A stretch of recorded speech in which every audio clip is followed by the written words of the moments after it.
All right, everyone, we're going to get started in half a minute here, so if you could please take your seats and we'll get the show on the road.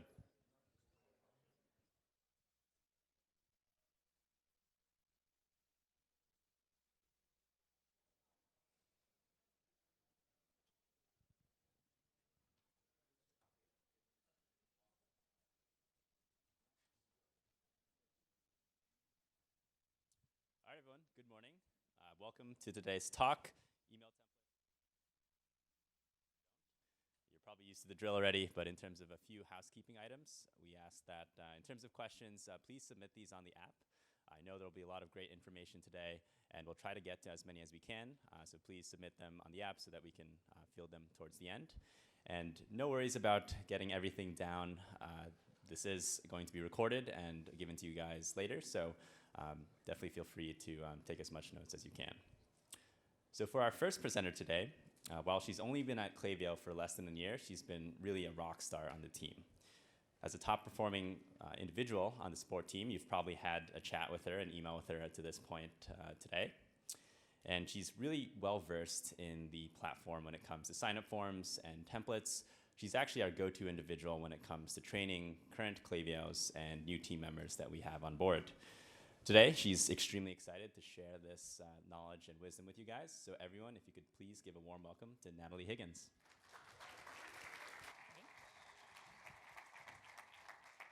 Hello, everyone. Thank you so much for coming out. We hope you're having a great time at Klaviyo Boston. I do want to start out saying we're going to be covering a lot of information today. Like Julian said, the notes, the slides, all of that will be sent to you after the conference. So kind of buckle in, get ready to take lots of notes if that's what you want to do, and we're going to get started. So today on the agenda, there we go. All right. Starting out, we are going to talk through 3 different sections of our email template editor today. We're going to go through customizing your email templates to what you want to convey for your brand.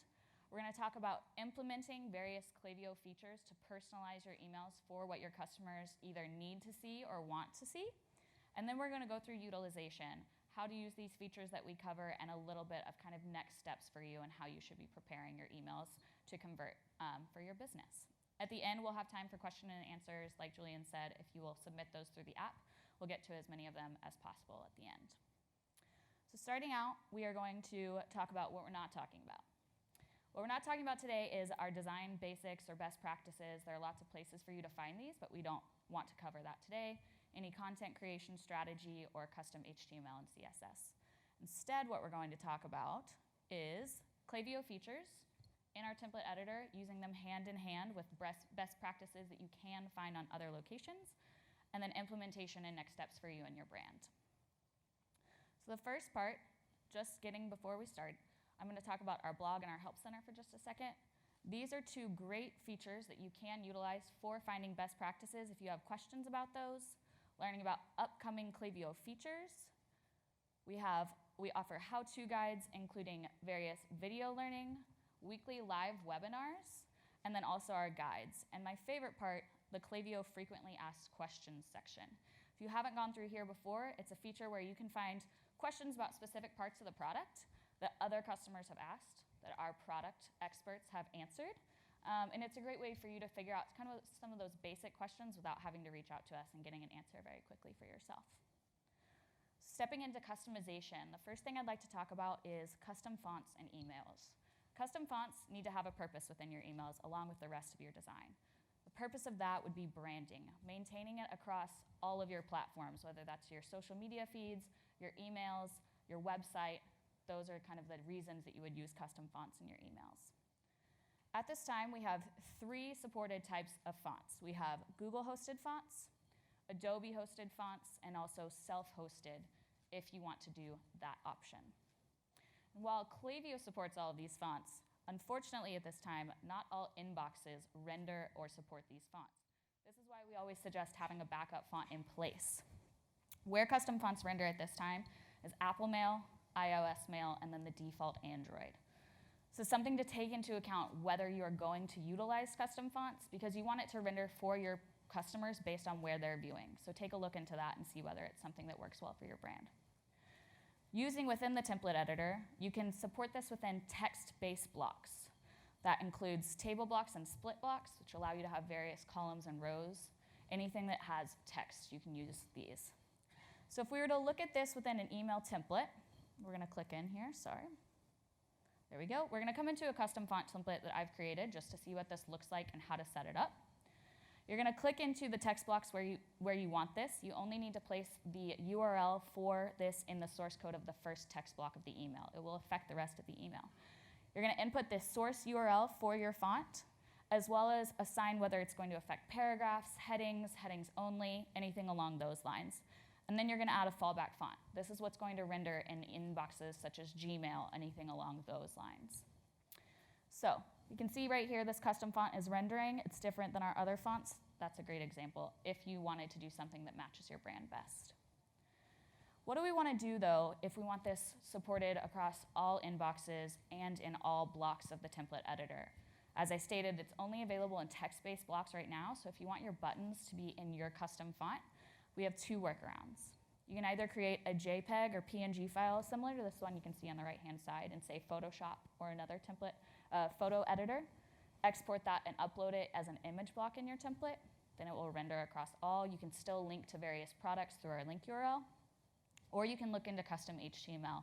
If that's something that you are savvy with, if you have a designer on your team who's trained in that, that would be a good option if custom fonts are very important to your brand. Next, I want to talk about our Add Columns to Email tool. By show of hands, who has ever used this tool in their emails? That is more than I expected. Wow, great. So it's a great feature. It allows you to add columns to your email, as stated. The only downside at this moment in time is it's located right about here. Most people kind of miss this. I have a lot of people come into chat. They say they want to do something. I'm like, use the Add Columns to Email tool, and they're like, what is that? So talking about this today, Add Columns to Email tool can help you utilize your templates by creating blocks that have inputs such as buttons next to images that aren't supported in our table or split blocks. Along with this, you could create a feed within a flow email. We'll talk a little bit about dynamic data feeds later. This would be a way to create a like feed in, say, a welcome series, or create a customized product block for yourself.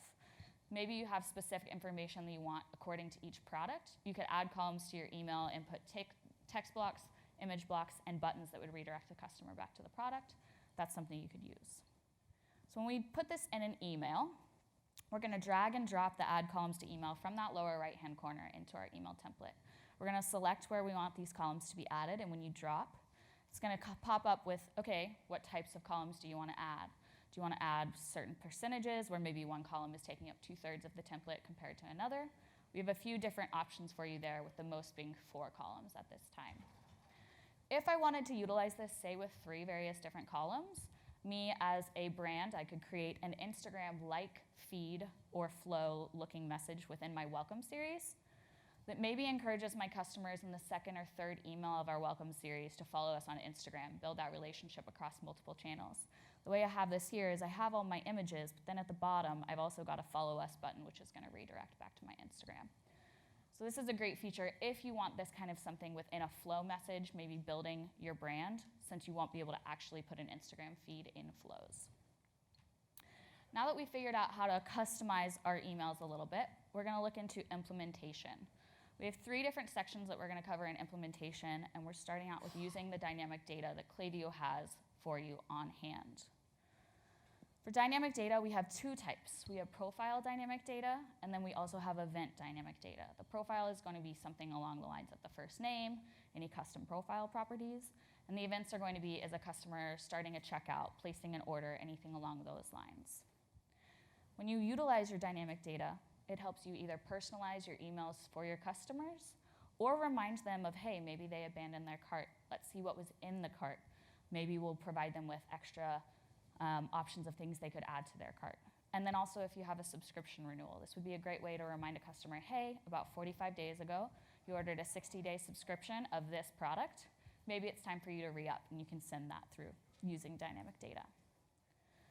Where should you utilize this in Klaviyo?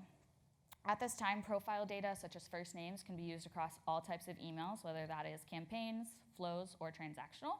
You can also use first names and those kind of data within the subject lines to call out your customers and say, hey, Natalie, how's it going in your subject?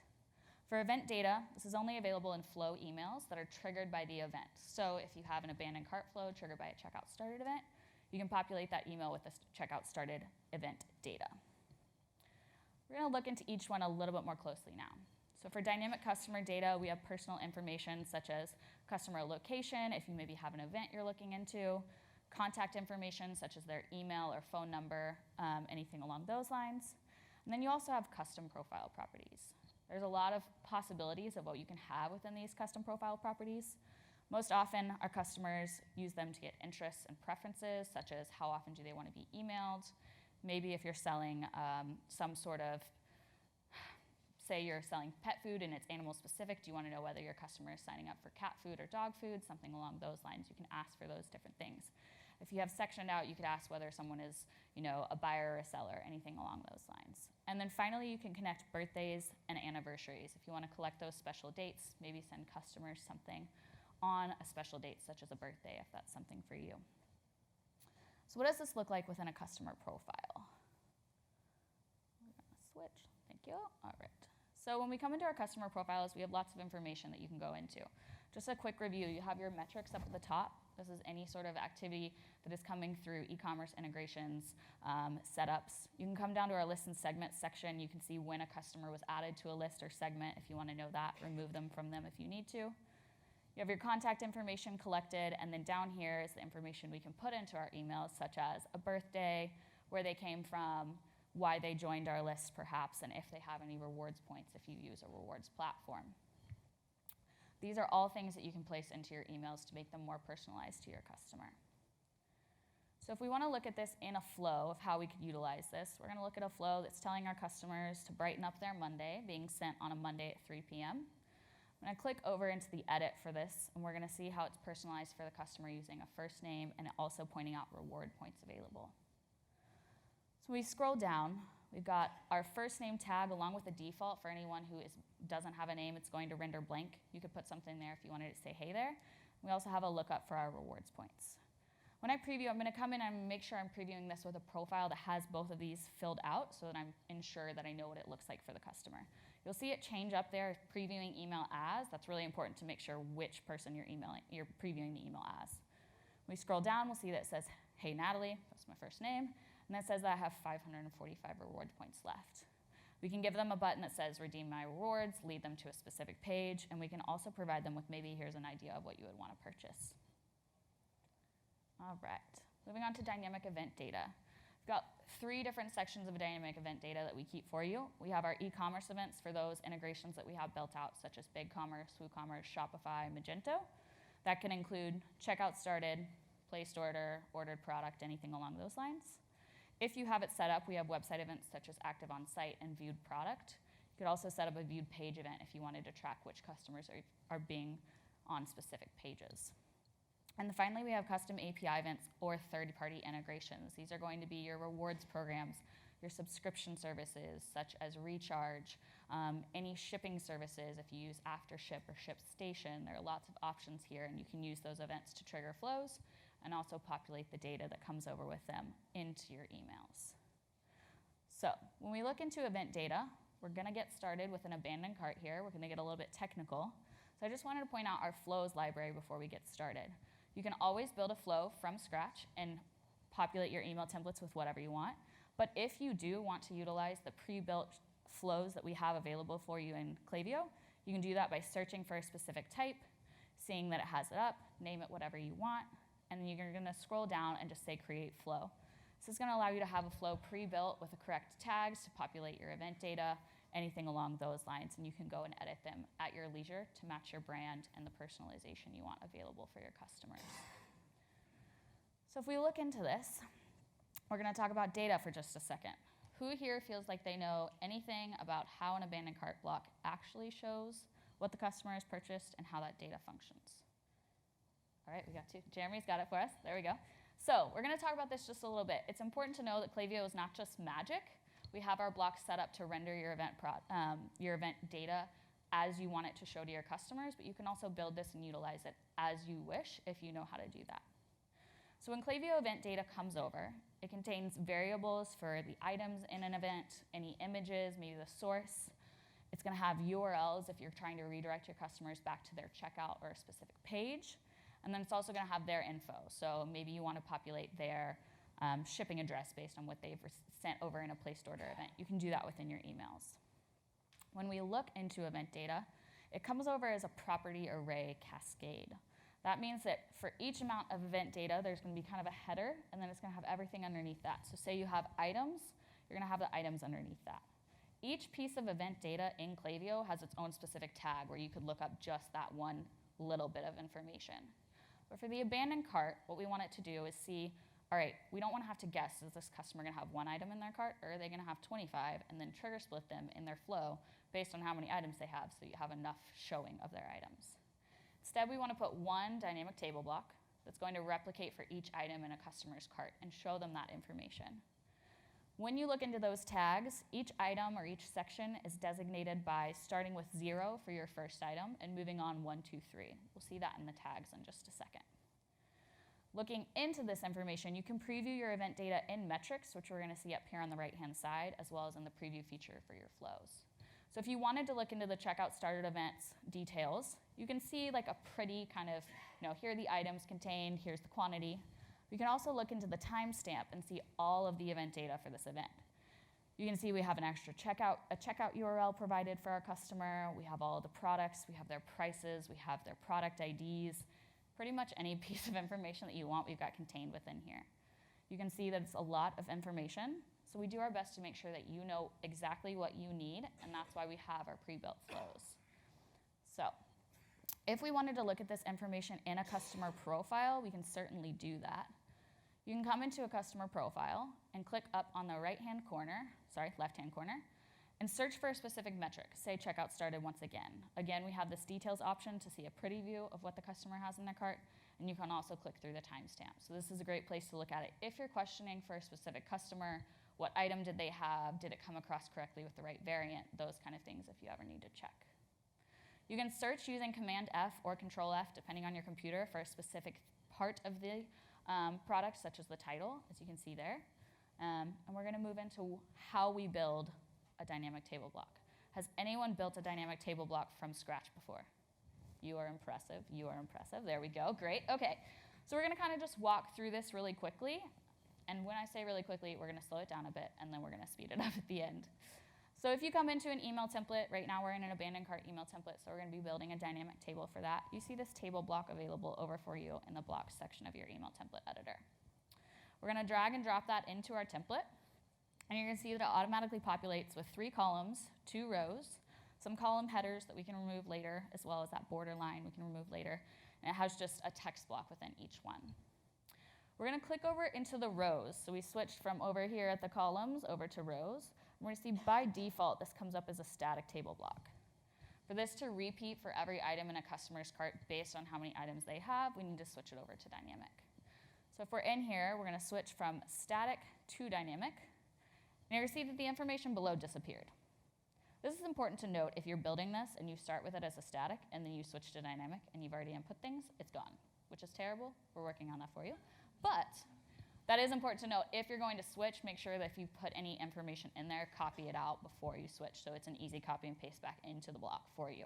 And you don't feel like you just wasted, say 15 minutes of time, anything along those lines. So now that we've switched over to dynamic for this table block, we're going to click into the data source. The data source here in this dynamic table block, which the data source is not available for static, is what is going to tell Klaviyo when it sends this email to look into the event data and say, okay, how many items does this customer have? What's the information for it? What are the product titles? Anything along those lines, and replicate your block each time.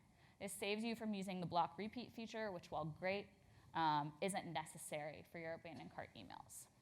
So right now we've got it set with just items up here in our row collection, and then item as our alias. The alias is what the customer, or what your block is going to see and then replicate with each event data piece. So we're going to switch into our preview feature in the upper left-hand corner, and we're going to search for a specific tag to see what we need to populate.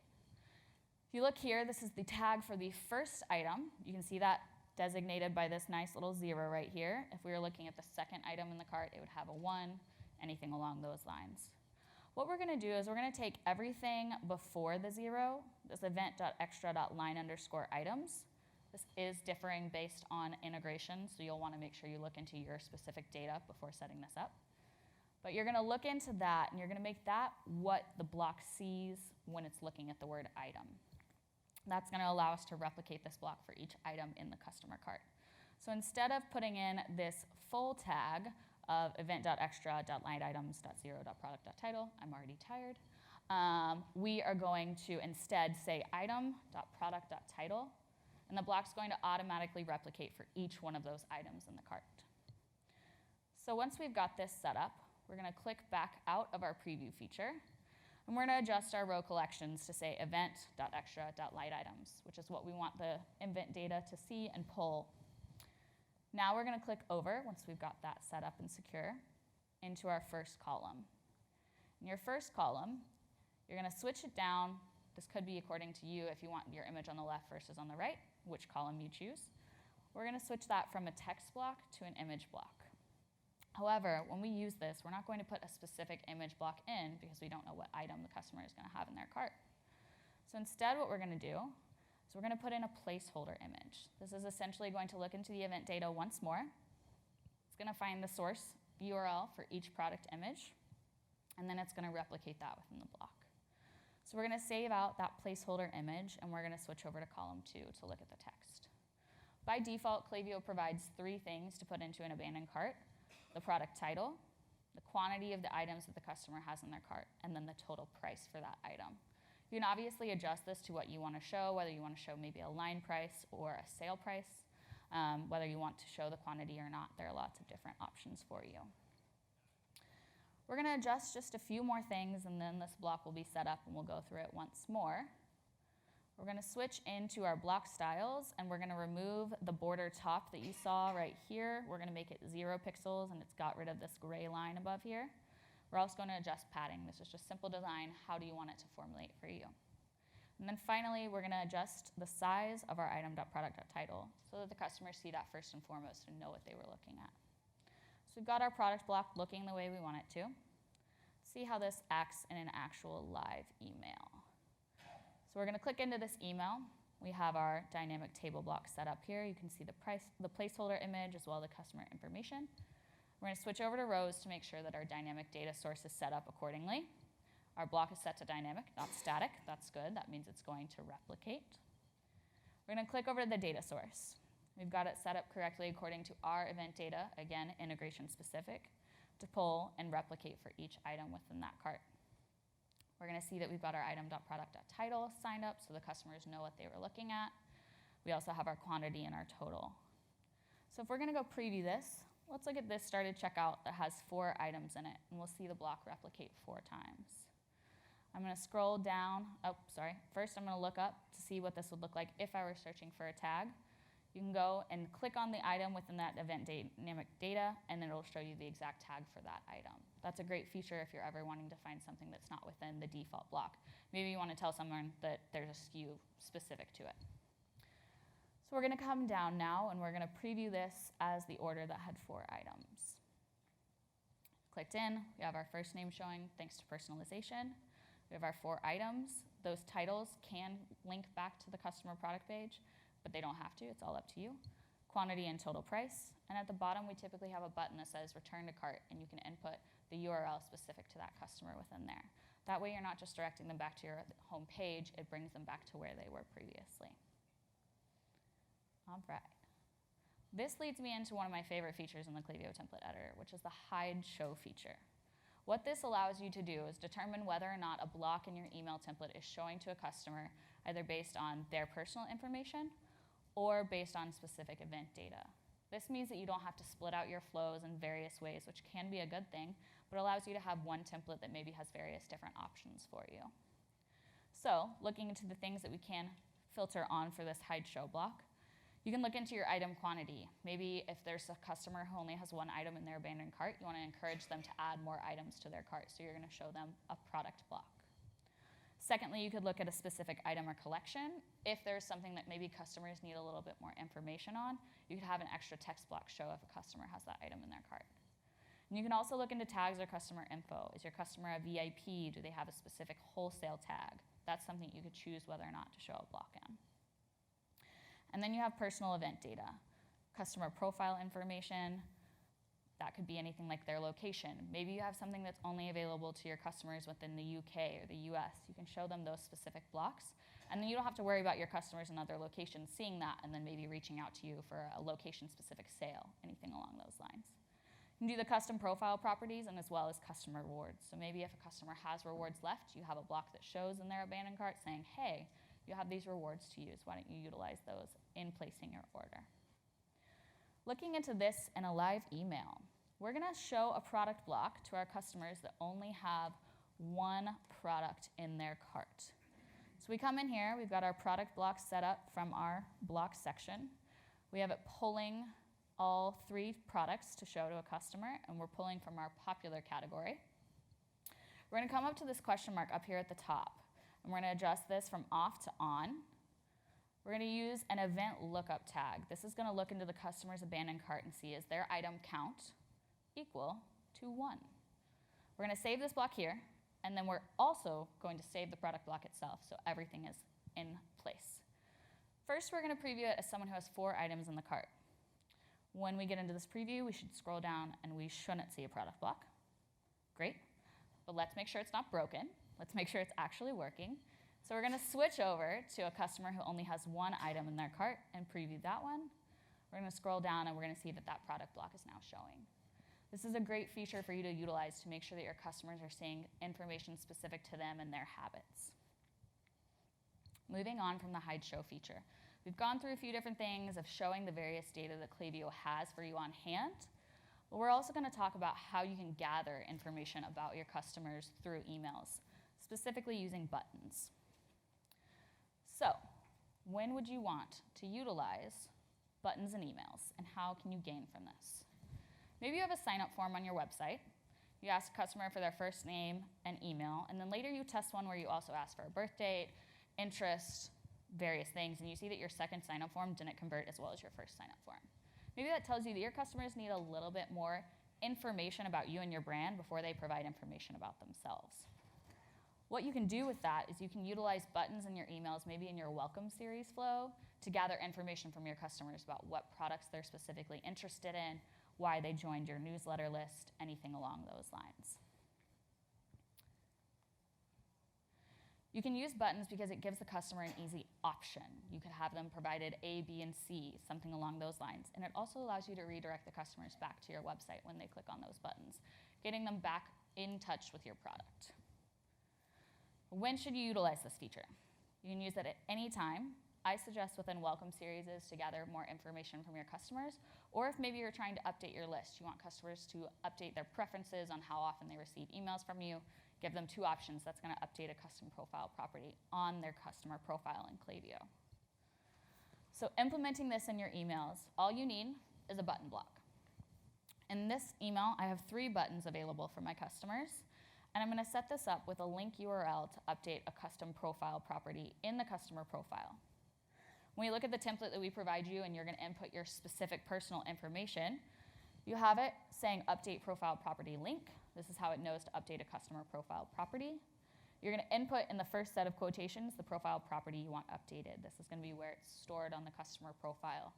If you're gathering something like this person wondering why someone joined their newsletter list, this could be called why I joined. You're going to input the property value second. This is going to be what's showing and what you're going to segment on. So redirecting at the end will get your customers somewhere related to what they want to see. If we look at this with specified values in this link URL, you'll see update profile property link. We have our property of why I joined. If they click on this section, it's going to be hobby florist. And then it's also going to have a redirect back to the website where you want to send your customers. Looking into this in an actual email example for a customer, we've got this email coming in here. We're going to scroll down once it gets started going. Sorry, friends. Oh, nope, go back. All right, see if we got it this time. Technical difficulties, even Klaviyo is not removed from them. All right, there we go. It's coming in, sorry about that, minute pause. Customer is going to come down and we're going to say, okay, we have 3 options. Are you here because you have an event coming up and you need us to cater flowers for you? Do you just love fresh flowers? Or are you a hobby florist? When the customer clicks through that button, they're redirected back to the collections page of my website. And when I go into Klaviyo and reload the profile, I'm going to scroll down to the custom profile properties section, and I'm going to see down in this right-hand corner why I joined Hobby Florist. 1, you can use this to segment out your customers based on how you want to send them emails. And 2, you can actually put this information into an email. Maybe you're reminding a customer, hey, you signed up and this was the reason that you said you wanted to do so. Lastly, I'm going to talk about implementing just a few external content features. We're going to go through this quickly just because it requires a little bit of technical expertise, so it may be something that you want to consider. Currently, you could put in Instagram feeds, blog content, or review feeds, such as our partnership with Yotpo. These are all things that you can put in your emails. However, you can only put them in campaign emails at this time. So if you wanted to set up a data feed of this sort in your email template editor, you're going to need a few things. You need a feed set up within your Data Feeds tab that you can see over here in the left-hand sidebar menu of your Klaviyo account. You're going to need your feed name, any tokens or access information, as well as a URL. And then you're going to need knowledge of your data feeds and cascades and what information you want to pull into your email template. Looking really quickly into this, how this would update in an email, we have got a dynamic table block set up. We're going to come down to this data feed section, make sure we've selected our Instagram data feed in this campaign. Our dynamic table block is set up very similarly to our abandoned cart block, but instead of pulling from our event data, we're pulling from our feeds data for this alias right here. We've got it set up there. We have a placeholder image that we've got coming in for what our Instagram post is going to be. And then we've got our item caption coming over. When we preview this in an email, we're going to see it repeat with the individual image and the text. You can adjust this to view how you want it to, whether you only want it to show images, whether you want captions coming through. If it's blog content, maybe you want a small paragraph about it. But that's something that is especially helpful. Maybe if you're sending out weekly newsletters and you want to have more customers join your Instagram, you can send them examples of maybe other customers using your product within an Instagram post. So now we're going to move on to implementation, putting your emails to the test. Yes, the A/B test. Just talking about a couple numbers here from Litmus's 2018 State of Email. 39% of brands, according to this study, never or rarely test their broadcast emails. Those would be Klaviyo campaigns. Along with that, 65% never test their flows, and 76% never or rarely test their transactional emails. The amount of growth that's lost here is a lot, which is why Klaviyo made it very easy to A/B test our emails within our email template editor. So you can A/B test both campaigns and flows. Looking into what you should A/B test, we typically have tone, so how are you speaking to your customers? Are you a B2B or a B2C? Are you getting a little bit more friendly, or maybe staying a little hesitant? Your imagery, are you showing customers other customers using your products? Or do they prefer just seeing the products themselves and they don't want to know exactly how they could be utilized? This is something to take into account for your brand. And then finally, content. This could be text, subject lines, anything along those. But you want to make sure that you are only testing one thing at a time. So once you've started A/B testing, we have ways to read your results. You'll be given the recipients, the opens, the clicks, as well as the conversions or revenue. You can see this just in my example here of manage variations before it's sent. Then after, you can see what the open rates were, the click rates, and how many customers placed orders. You'll also have a great little green check mark of which variation won your test, and that's one that was sent to probably the majority of your customers. Lastly, we're going to talk a little bit about utilization before we get into questions. This is what to consider for your brand.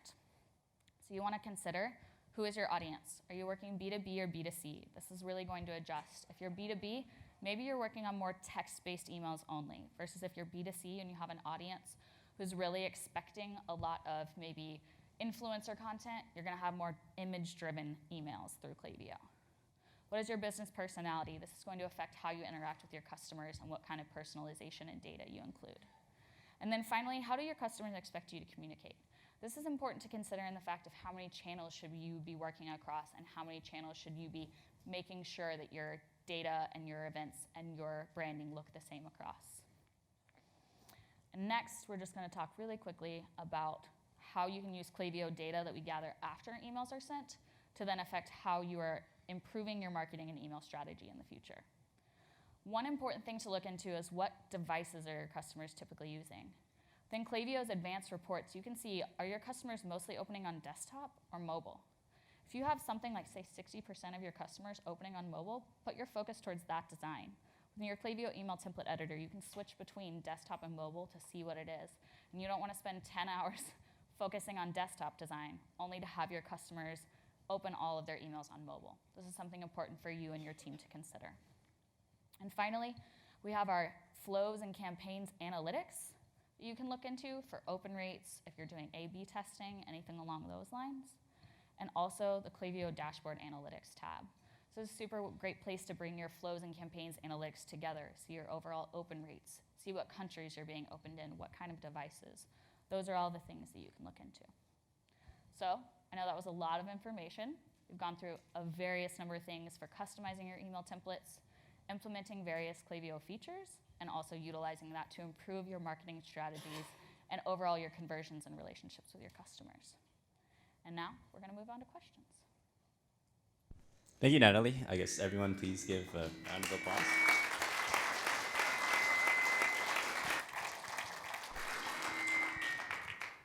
So the app looks to have failed me, so the questions did not show up. But we do have time for a couple of quick questions, and I guess if you could pass. I can just talk about Sure. that. Thank you so much Oh, for the presentation. of course. I thought I knew a lot about this. You taught me a couple tricks. Show hide blocks. Yes. How new is that? It is not new, according to all I know. I started about a year ago, and it was available at that time. I wish I So yeah. Okay, so if I do a show hide block, is it calculated at send time? Yes. So if I do a customer parameter, 3 or more purchases or Yes. 0 purchases, I can set a different block entirely based on purchase history. Absolutely. Well, that's brilliant. Yeah. That's a great feature. You had a question in the back there. I had like 3 and I submitted them and I kind of forgot. But No, you're fine. so a couple questions first. There is Instagram feed, right? That Yes. is dynamic, but Yes. only for campaigns. Is it Yes, correct? correct. Is Only there campaigns. an option to, or like, do you plan to implement one for flows? I cannot speak to that quite regularly. Sammy might know a little bit more. At this time, it's not implemented in flows just based on when those emails are sent out. When you have a campaign sent out, it's sent out for the most part all at the same time to the customers. So then we're reaching out to that Instagram feed just one singular time.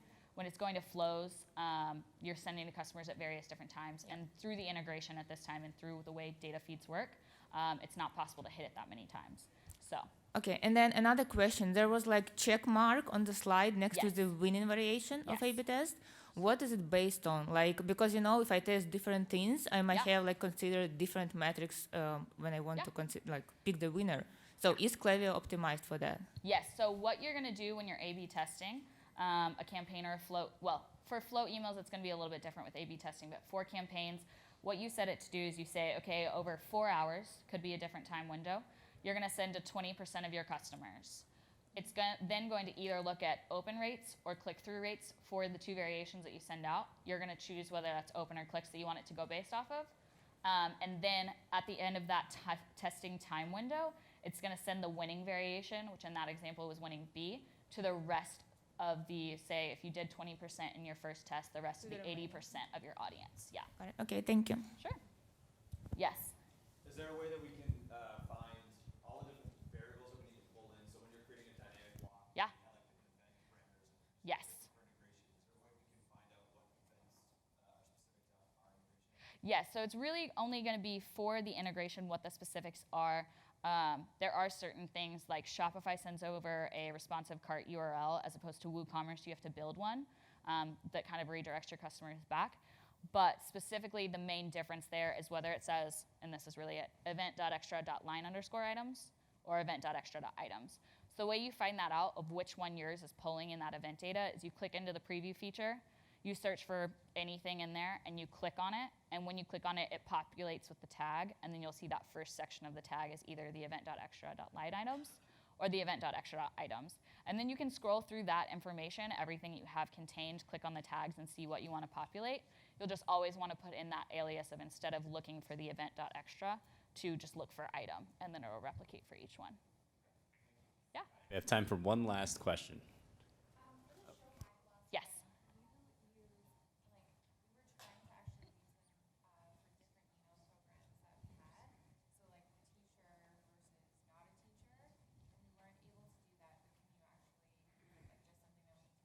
Were you collecting through a custom profile property?